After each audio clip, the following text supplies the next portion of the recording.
गुजरात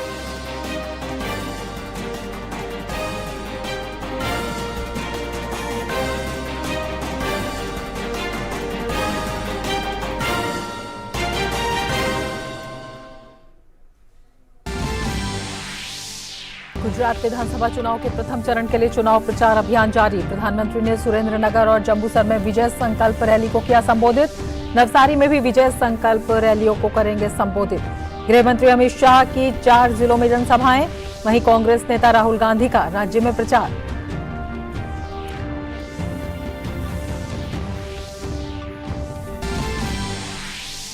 भाजपा ने आम आदमी पार्टी के खिलाफ लगाया बड़ा आरोप। आम आदमी पार्टी के खिलाफ जारी स्टिंग में एमसीडी चुनाव के दौरान टिकटों के बंटवारे में पैसे के लेन देन का किया बड़ा खुलासा।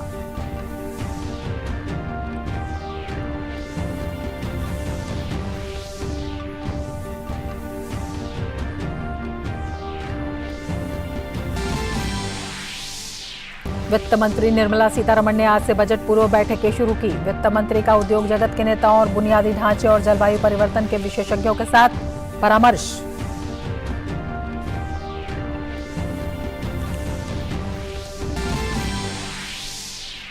केंद्रीय सूचना एवं प्रसारण मंत्री अनुराग ठाकुर ने 75 क्रिएटिव माइंड्स ऑफ टुमारो के दूसरे संस्करण का किया उद्घाटन। अनुराग सिंह ठाकुर ने फिल्म बाजार पवेलियन और इफ्फी में भारतीय पैनोरमा खंड का भी किया उद्घाटन। प्रधानमंत्री ने चिरंजीवी गारू को इफ्फी में film personality of the year award 2022 से नवाजे जाने पर दी बधाई। इंडोनेशिया के जावा द्वीप में भूकंप के जोरदार झटके, दर्जन से ज्यादा की मौत, सैकड़ों घायल, कई जगह इमारतों को भी हुआ नुकसान।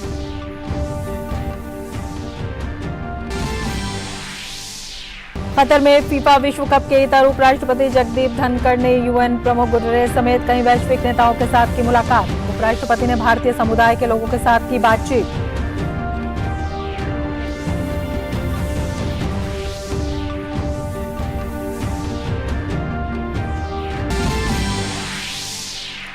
फीफा फुटबॉल विश्व कप के पहले मुकाबले में इक्वाडोर ने मेजबान टीम कतर को 2-0 से दी मात। आज होने वाले 2 मुकाबलों में इंग्लैंड के ईरान से, वहीं सेनेगल की नीदरलैंड से होगी भिड़ंत।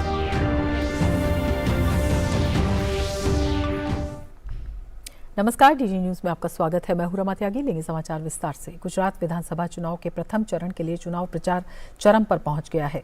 इस चरण में 1 दिसंबर को मतदान होगा। सभी राजनीतिक दलों के प्रमुख नेता मतदाताओं को अपने पक्ष में करने की कोशिश कर रहे हैं। प्रधानमंत्री नरेंद्र मोदी ने आज सुरेंद्रनगर और जंबूसर में रैली को संबोधित किया। प्रधानमंत्री नवसारी में भी संकल्प रैली को संबोधित करेंगे। वहीं गृह मंत्री और वरिष्ठ भाजपा नेता अमित शाह ने द्वारका में चुनावी रैली की। अमित शाह सोमनाथ, जूनागढ़ और कच्छ जिलों में जनसभाएं करेंगे। उधर कांग्रेस पार्टी भी अपने चुनाव प्रचार को गति देने में जुटी हुई है। कांग्रेस नेता राहुल गांधी का सूरत और राजकोट में जनसभाओं को संबोधित करने का कार्यक्रम है। और अब बात एमसीडी चुनाव की। भाजपा ने आज एक बार फिर आम आदमी पार्टी के खिलाफ मोर्चा खोला। प्रेस कॉन्फ्रेंस में बीजेपी ने आम आदमी पार्टी के खिलाफ जारी स्टिंग में एमसीडी चुनाव के दौरान टिकटों के बंटवारे में पैसे के लेन देन का बड़ा खुलासा किया। रहकर आम आदमी पार्टी के दफ्तर के अंदर से, आम आदमी पार्टी के नेताओं के बीच में से जिस प्रकार के स्टिंग उभर कर आ रहे हैं, ये अपने आप में दिखाता है कि भ्रष्टाचार के दलदल में अरविंद केजरीवाल जी और उनकी आम आदमी पार्टी आज डूबी हुई है, पूरी तरह से सनी हुई है। जो पार्टी यहां पर भ्रष्टाचार के विरोध में लड़ने आई थी, वो किस प्रकार से उगाही करने में व्यस्त है। गोवा में आयोजित 53वें भारतीय अंतर्राष्ट्रीय फिल्म महोत्सव में सूचना एवं प्रसारण मंत्री अनुराग सिंह ठाकुर ने 75 क्रिएटिव माइंड्स ऑफ टुमारो के दूसरे संस्करण का उद्घाटन किया। अनुराग सिंह ठाकुर ने उद्घाटन समारोह में अपने संबोधन में कहा कि इस समारोह में देश के दूरदराज के इलाकों से युवा प्रतिभागी भाग ले रहे हैं। इस कार्यक्रम से युवा प्रतिभागियों को नए अवसर मिलेंगे। इसके साथ ही भारत में युवा नई ऊंचाइयों को छू रहे हैं। भारत दुनिया के शीर्ष 3 स्टार्टअप इकोसिस्टम में से एक है। There's a spark in those youngsters when you meet them. You know, they are here to achieve something. They know they are selected out of 1,000+ applications. and they are the lucky 75 creative minds. Now they will get the opportunity to interact with others, also work as a team. और अब एक बड़ी खबर आ रही है। Indonesia से जावा में आए भूकंप के कारण 14 लोगों की मौत हो गई है और 17 लोग घायल हो गए हैं।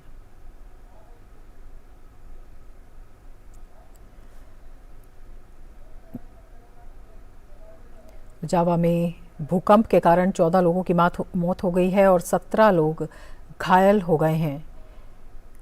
जावा में ये भूकंप आया है जिसकी वजह से 14 लोगों की मौत है और 17 लोग घायल हो गए हैं।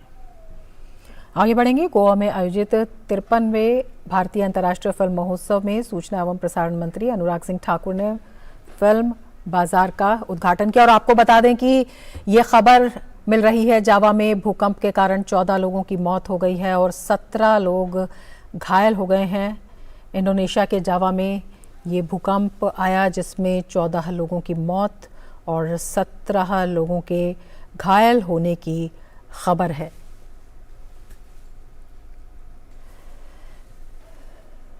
तो ये इस वक्त हम बता रहे हैं, जो खबर अभी अभी आई है दुखद है, लेकिन इस वक्त की ये बड़ी खबर है। जावा में भूकंप की वजह से 14 लोगों की मौत हो गई है और 17 लोग घायल हो गए हैं। 14 लोगों की मौत दुखद खबर है इंडोनेशिया से।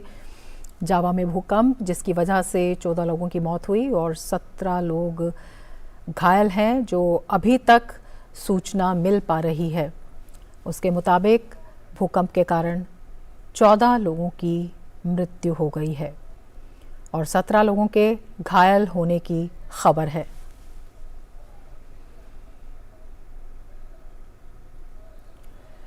आगे बढ़ेंगे। गोवा में आयोजित 53वें भारतीय अंतर्राष्ट्रीय फिल्म महोत्सव में सूचना एवं प्रसारण मंत्री अनुराग सिंह ठाकुर ने फिल्म बाजार का उद्घाटन किया। फिल्म बाजार फिल्म विक्रेताओं और खरीदारों को मंच प्रदान करता है।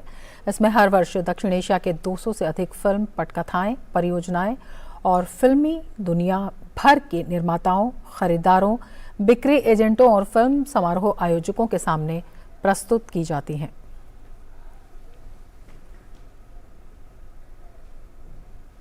सूचना एवं प्रसारण मंत्री अनुराग सिंह ठाकुर ने 53वें भारतीय अंतर्राष्ट्रीय फिल्म महोत्सव में क्रांतिकारी मंगल पांडे पर 3D एनिमेशन फिल्म का अवलोकन किया।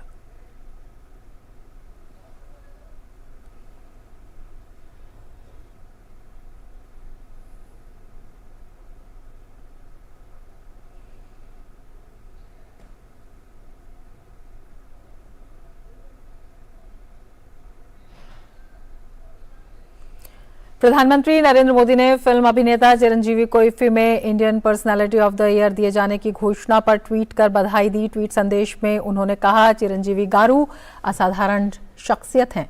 विविध भूमिकाओं में उनका समृद्ध कार्य और उनकी अद्भुत शैली पीढ़ी दर पीढ़ी फिल्म प्रेमियों को प्रिय बनाती हैं। इफ्फी गोवा में film personality of the year award 2022 से नवाजे जाने पर उन्हें बधाई। गोवा में आयोजित भारतीय अंतर्राष्ट्रीय फिल्मोत्सव में अभिनेता अजय देवगन को विशेष सम्मान से सम्मानित किया गया। फिल्मोत्सव के उद्घाटन समारोह में अभिनेता कार्तिक आर्यन भी मौजूद रहे।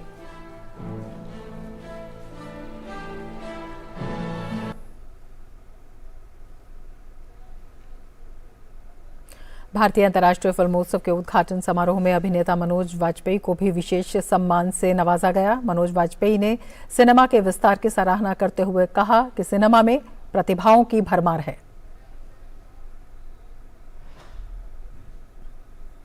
जितना अलग अलग जगहों पर जा चुका है, हर कोई जो कहानी कहना चाहता है आज कहानी कह सकता है और हर कोई प्रतिभा कहीं से भी आ सकता है और वो एक मकाम बना सकता है।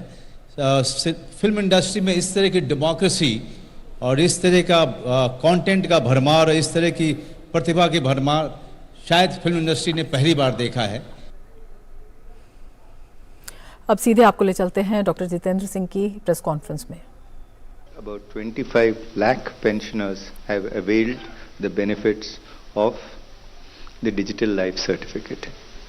The UIDAI has enabled the use of the face authentication app for Jeevan Praman, and more than 3 lakh pensioners have availed the face authentication app benefits. The use of Jeevan Praman has been promoted by government as part of the ease of living and the significant digital transformation of governance in terms of individual pensioners availing these services from their residences or within a very short period of time from a camp.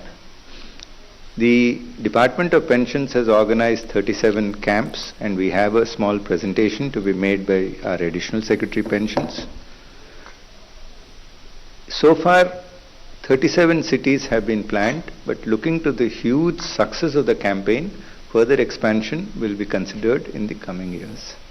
We thank the Honorable Minister for his guidance in taking this campaign, in making the ease of living possible for thousands of pensioners under the central government.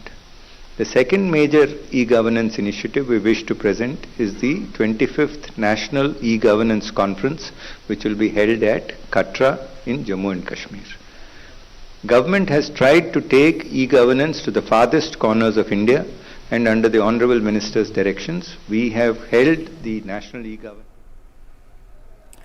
आगे बढ़ते हैं खबरों में। उपराष्ट्रपति Jagdeep Dhankhar Qatar के अमीर शेख तमीम बिन अहमद अल थानी के आमंत्रण पर कतर की 2 दिवसीय यात्रा पर हैं। उपराष्ट्रपति ने कतर राज्य के अमीर महामहिम शेख तमीम बिन हमद अल थानी से मुलाकात की। उपराष्ट्रपति ने फीफा विश्व कप के उद्घाटन समारोह से इतर विश्व के कई नेताओं से भी मुलाकात की।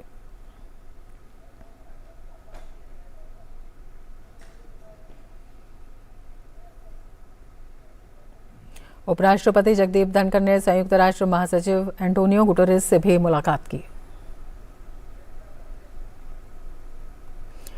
G20 की अध्यक्षता ग्रहण करने के बाद भारत वैश्विक आर्टिफिशियल इंटेलिजेंस साझेदारी यानी GPAI का अध्यक्ष पद संभालेगा। इलेक्ट्रॉनिकी और सूचना प्रौद्योगिकी राज्य मंत्री राजीव चंद्रशेखर फ्रांस से प्रतीकात्मक रूप में अध्यक्षता ग्रहण करने के लिए आज टोक्यो में आयोजित GPAI की बैठक में भारत का प्रतिनिधित्व करेंगे। ये साझेदारी आर्टिफिशियल इंटेलिजेंस के उत्तरदायित्वपूर्ण और मानव केंद्रित विकास में सहयोग देने की अंतर्राष्ट्रीय पहल है। इसमें अमेरिका, ब्रिटेन, यूरोपीय संघ, Australia, Canada, France, Germany, Italy, Japan, Mexico, New Zealand, दक्षिण कोरिया और सिंगापुर सहित 25 सदस्य देश हैं। भारत 2020 में एक संस्थापक सदस्य के रूप में इस संगठन में शामिल हुआ था। ओडिशा के कोरी रेलवे स्टेशन पर एक दर्दनाक हादसा हो गया। स्टेशन पर एक मालगाड़ी पटरी से उतर गई। हादसे में 2 लोगों की मौत हो गई, वहीं कई लोग घायल हो गए। मालगाड़ी के पटरी से उतरने पर रेलवे स्टेशन की इमारत को भी नुकसान पहुंचा है। हादसे से रेलवे लाइन भी अवरुद्ध हो गई है। राहत और बचाव कार्य तेजी से जारी हैं।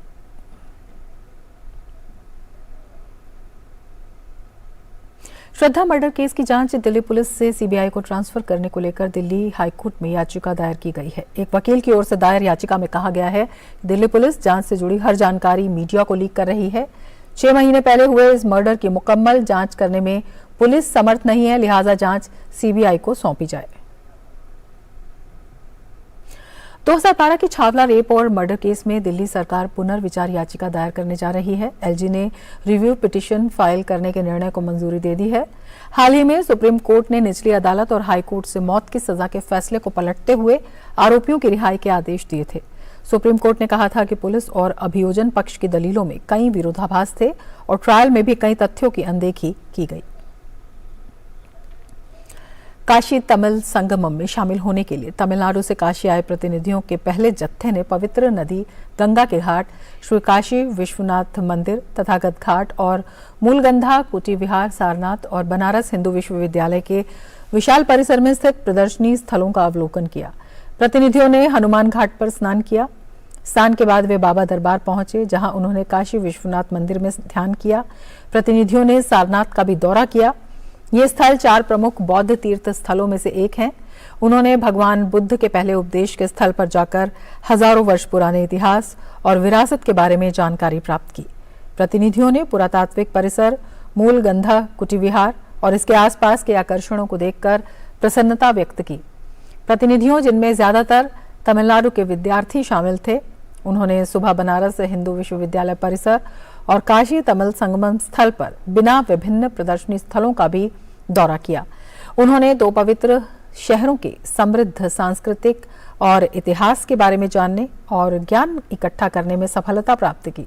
काशी और तमिलनाडु ने मिलकर संगम को प्रज्वलित किया और इसकी आभा के अंतर्गत पूरी घटना का उत्साह हर पीढ़ी के दिल में उतर गया। इस कार्यक्रम में अब तक तमिलनाडु के मेहमानों और प्रतिनिधियों की उपस्थिति न केवल ऐतिहासिक काशी तमिल संगमम कार्यक्रम में प्रेरणादायक है, बल्कि बड़ी संख्या में स्थानीय काशी निवासियों की उपस्थिति भी उल्लेखनीय थी।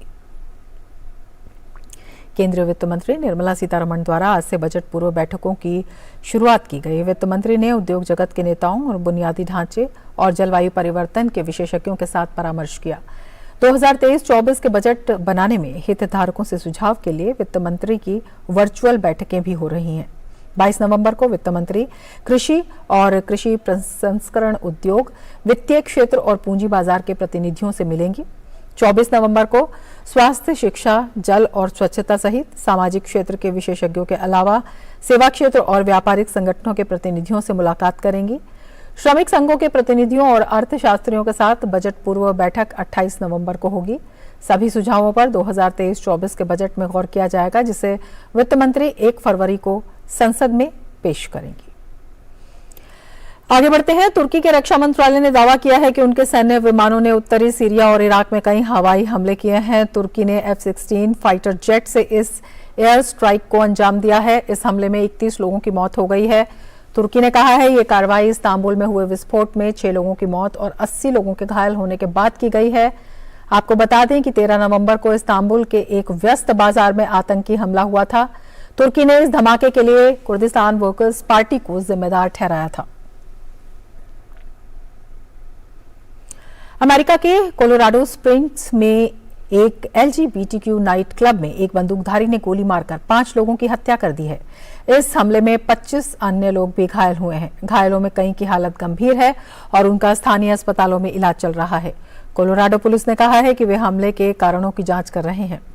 जांच के दौरान नाइट क्लब में राइफल सहित कई अन्य अज्ञात हथियार बरामद किए गए हैं। पुलिस हथियारों के धारकों की तलाश कर रही है। अमेरिका के राष्ट्रपति जो बाइडेन ने इस हिंसा की निंदा करते हुए एक बयान में कहा कि अमेरिका नफरत को बर्दाश्त नहीं करेगा। यूक्रेन के राष्ट्रपति व्लादिमीर ज़ेलेंस्की ने रूसी सेना पर पूर्वी क्षेत्र में हमला करने का आरोप लगाया। यूक्रेन के राष्ट्रपति ने कहा कि रूस ने पूर्वी क्षेत्र में लगभग 400 हमले किए हैं। व्लादिमीर ज़ेलेंस्की ने रूसी हमलों के खिलाफ मदद करने वाले देशों का आभार जताया। उन्होंने कहा कि रूस के हमलों से क्षतिग्रस्त आधारभूत संरचना को फिर से बहाल करने के लिए तेजी से कार्य किया जा रहा है। यूक्रेन के खेरसॉन शहर में रूसी सैनिकों की वापसी के बाद पहला सुपरमार्केट खुल गया है। स्थानीय लोग बाजार में खरीदारी करने के लिए उमड़ पड़े। रूस ने खेरसॉन शहर में कब्जे के दौरान खरीदारी करने के लिए रूस में निर्मित कई वस्तुओं का आयात शुरू कर दिया था, जिसका भुगतान रूसी करेंसी रूबल के जरिए किया जा रहा था। लेकिन यूक्रेन के निवासी अब सुपरमार्केट में अपना पसंदीदा सामान खरीदने से काफी खुश हैं। यूक्रेन में रूसी कब्जे वाले क्षेत्र दक्षिण यूक्रेन में एक परमाणु संयंत्र के पास दर्जनों विस्फोट हुए। अंतर्राष्ट्रीय परमाणु ऊर्जा एजेंसी के महानिदेशक राफेल ग्रॉसी ने कहा कि इस तरह के धमाकों को स्वीकार नहीं किया जा सकता है। उन्होंने दोनों देशों से हमला रोकने का अनुरोध किया। वहीं दूसरी तरफ रूसी प्रशासन ने धमाकों के दौरान किसी के भी हताहत होने की सूचना नहीं दी। कजाकिस्तान में राष्ट्रपति पद के लिए कल मतदान हुआ। चुनाव आयोग के अनुसार 69.43% मतदान दर्ज किया गया। कजाकिस्तान में मौजूदा राष्ट्रपति कासिम जोमारत तोकाइफ की जीत की स्पष्ट संभावना जताई जा रही है। तोकाइफ के खिलाफ 5 उम्मीदवार मैदान में हैं। चुनाव जीतने वाले को 7 साल का कार्यकाल मिलेगा। पेरू में राष्ट्रपति पेड्रो कैस्टिलो के इस्तीफे की मांग को लेकर पुलिस और प्रदर्शनकारियों के बीच जमकर हिंसक झड़प हुई। पुलिस ने प्रदर्शनकारियों को तितर-बितर करने के लिए आंसू गैस के गोले दागे। प्रदर्शनकारी राष्ट्रपति पेड्रो कैस्टिलो पर भ्रष्टाचार के आरोप लगने के बाद पद छोड़ने की मांग कर रहे हैं। इससे पहले कैस्टिलो के इस्तीफे की मांग को लेकर प्रदर्शनकारियों ने जनरल अटॉर्नी के कार्यालय के बाहर भी मार्च किया था। फीफा विश्व कप 2022 का पहला मैच रविवार को मेजबान कतर और इक्वाडोर के बीच खेला गया, जिसे इक्वाडोर ने 2-0 से अपने नाम कर लिया। विश्व कप के इतिहास में पहली बार कोई मेजबान टीम उद्घाटन मुकाबले में हारी है। अब कतर की नजर अगले 2 मैच में नीदरलैंड्स और सेनेगल के खिलाफ उलटफेर करने पर होंगी। वो साल 2010 में दक्षिण अफ्रीका की तरह विश्व कप के पहले दौर से बाहर नहीं होना चाहेगी। विश्व कप इतिहास में सिर्फ 2010 में दक्षिण अफ्रीका ऐसा मेजबान देश था जो विश्व कप के ग्रुप चरण से आगे नहीं बढ़ सका था। ग्रुप ए के इस मुकाबले को जीतकर इक्वाडोर ने 3 अंक हासिल कर लिए हैं। इक्वाडोर के लिए दोनों गोल कप्तान इनर वेलेंसिया ने दागे। कतर में हो रहे फुटबॉल विश्व कप में आज सेनेगल की टीम नीदरलैंड्स के खिलाफ मैदान पर उतरेगी। दोनों टीमों के बीच यह मुकाबला अल थुमामा स्टेडियम में खेला जाएगा। दोनों टीमों की कोशिश रहेगी कि वो इस मुकाबले को जीतकर बढ़े हुए मनोबल के साथ आगे बढ़े। 2018 फुटबॉल विश्व कप में क्वालिफाई करने से चुकी नीदरलैंड्स की टीम में 4 साल के अंदर काफी बदलाव दिख रहा है। टीम के खिलाड़ियों के खेल में जबरदस्त निखार देखने को मिल रहा है। कोच लुइस वान गॉल के प्रशिक्षण में टीम ने अपने प्रदर्शन के ग्राफ को ऊपर तक पहुंचाया है। नीदरलैंड्स की टीम पिछले 15 मैचों से अजेय चल रही है। टीम ने 2014 के विश्व कप में सेमीफाइनल तक का सफर तय किया था। डच टीम 1974, 1978 और साल 2010 में विश्व कप के फाइनल तक पहुंची है। वैसे भी नीदरलैंड्स की टीम मौजूदा समय में अच्छे रंग में है। इस टीम ने यूएफए नेशंस लीग के सेमीफाइनल तक खुद को पहुंचाया, जबकि अपने विश्व कप क्वालिफाइंग अभियान में टीम टॉप पर रही। वैसे डच टीम सेनेगल के खिलाफ आज तक मैदान पर नहीं उतरी। ऐसे में ये पहली बार होगा जब ये दोनों टीमें आमने सामने होंगी। नीदरलैंड्स की टीम ग्रुप ए में है, जहां उसके अलावा सेनेगल, कतर और इक्वाडोर की टीम है। ऐसे में टीम के अगले दौर में पहुंचने की संभावना काफी ज्यादा है। हालांकि टीम के सामने कुछ परेशानियां भी हैं, जिसमें सबसे बड़ा सिरदर्द मेम्फिस डिपे की हैमस्ट्रिंग समस्या के चलते इस मुकाबले में न खेलना है। लेकिन चुनौती यहीं खत्म नहीं होती। टीम का सामना सेनेगल से है, जो कि अपने स्टार खिलाड़ी सादियो माने के बगैर मैदान में है। सेनेगल की team Africa cup of Nations की मौजूदा चैंपियन है और टीम मिस्र जैसी टीम को हराकर विश्व कप में आई है। हालांकि ये बात अलग है कि इन दोनों ही कामयाबियों में माने का रोल अहम था। ऐसे में सादियो माने के बगैर सेनेगल के लिए नीदरलैंड्स के खिलाफ जीत का मोर्चा खोलना आसान नहीं रहने वाला। वैसे सेनेगल की टीम पिछले 4 मैच से अजेय है और टीम की कोशिश यही रहेगी कि वो अपने इस अंदाज को ऑरेंज टीम के खिलाफ भी जारी रखे। Sports desk, DD news. Qatar football विश्व कप में आज इंग्लैंड की टीम अपने अभियान की शुरुआत करेगी। इंग्लैंड पहले मुकाबले में ईरान के खिलाफ उतरेगी। ये पहली बार है जब दोनों टीमें एक दूसरे के खिलाफ मैदान पर होंगी। इंग्लैंड को जहां हैरिकेन से उम्मीद रहेगी, वहीं ईरान की कोशिश इस मुकाबले को जीतकर अपने हौसले को बुलंदी पर पहुंचाने की होगी।